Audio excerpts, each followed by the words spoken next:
Before we begin, if you care about your health, your safety, and making the most of your life after 70, take a moment to subscribe to this channel and turn on the bell icon, because what you're about to hear today might completely change the way you think about traveling. Now, let me ask you something. Have you ever dreamed of taking that perfect trip after retirement? A peaceful cruise, a visit to a new country, or finally seeing the places you've always wanted to explore? It sounds beautiful, doesn't it? After years of hard work, you deserve it.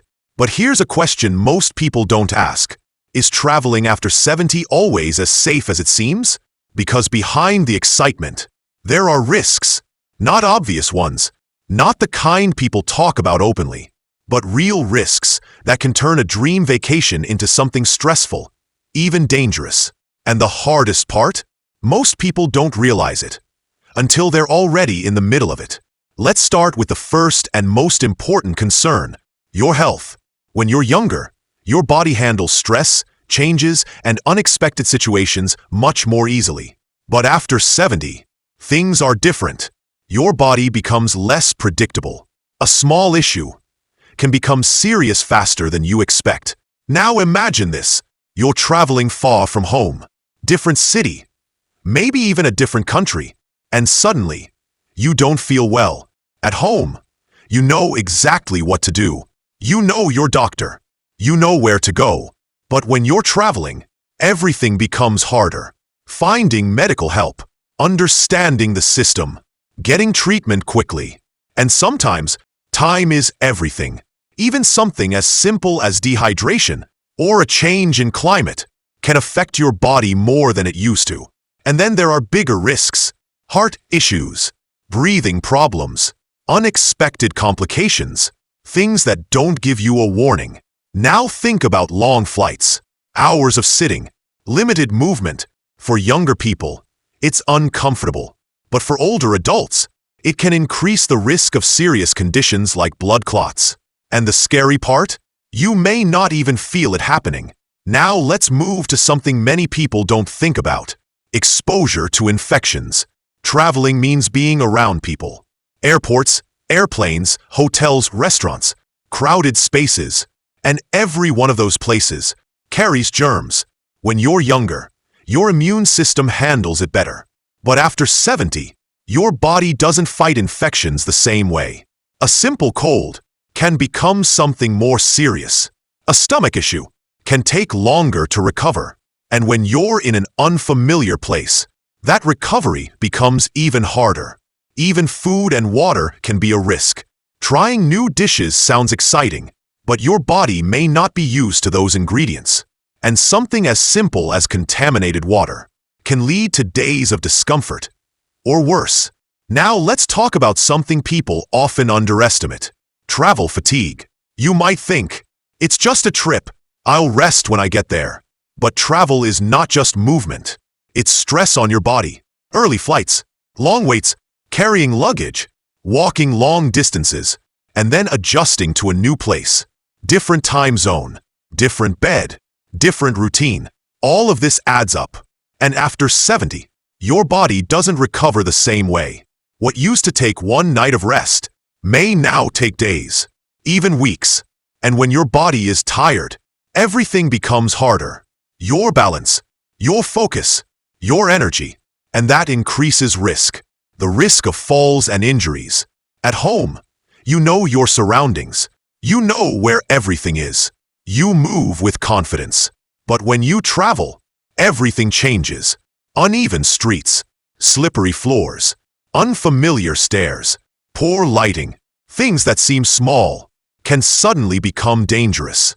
And after 70, your balance isn't what it used to be. Your reflexes are slower. Your bones are more fragile. So what happens if you trip? What used to be a small fall can now become a serious injury. A broken hip, a fracture, a hospital stay. And when that happens far from home, it's not just painful, it's complicated. You're in a different place, different system, different support, and recovery becomes harder. Now imagine this. You planned this trip for months. You were excited, looking forward to every moment. And then, One small misstep changes everything. That's the reality many seniors face. Not because they were careless, but because the environment was unfamiliar. Now let's talk about something even more unexpected: financial risks. Most people think about travel costs, flights, hotels, food, but they don't think about what happens when something goes wrong. Because here's the truth: many standard health insurance plans don't cover you fully when you travel, especially outside your home state or country. So if you need medical care, you may have to pay out of pocket. And those costs? They can be overwhelming. Hospital visits, emergency treatment, medications, even basic care can become expensive. And then there's something even more concerning: scams. Travelers, especially older adults, are often targeted. Fake bookings, overpriced services, unauthorized charges. Sometimes it's subtle, sometimes it's obvious. But in an unfamiliar place, it's easier to miss the signs. And by the time you realize what happened, it's too late. Now take a moment and think about this. Travel is meant to bring joy, excitement, memories, experiences. But when these risks aren't considered, that joy can quickly turn into stress. Now here's something important. This doesn't mean you should never travel. It means you should travel differently, more thoughtfully, more carefully. Because after 70, it's not about how far you go. It's about how safely you go. Maybe that means shorter trips, closer destinations, places with easy access to healthcare. Maybe it means planning more rest, less rushing, more comfort, because your body deserves that. Now let's bring everything together. What we've talked about today is not meant to scare you. It's meant to prepare you. Because awareness gives you power. The power to make better decisions. The power to protect yourself. The power to enjoy life without unnecessary risk. So before your next trip, pause. Ask yourself, am I prepared? Is my health stable? Is this trip right for me right now? Because the goal is not just to travel. It's to come back home, safe, healthy, and with memories you can truly enjoy. Because at the end of the day, life after 70 is not about proving you can do everything you did before. It's about choosing what's best for you now. And when you make that choice wisely, you don't lose anything. You gain peace of mind. Thanks for watching.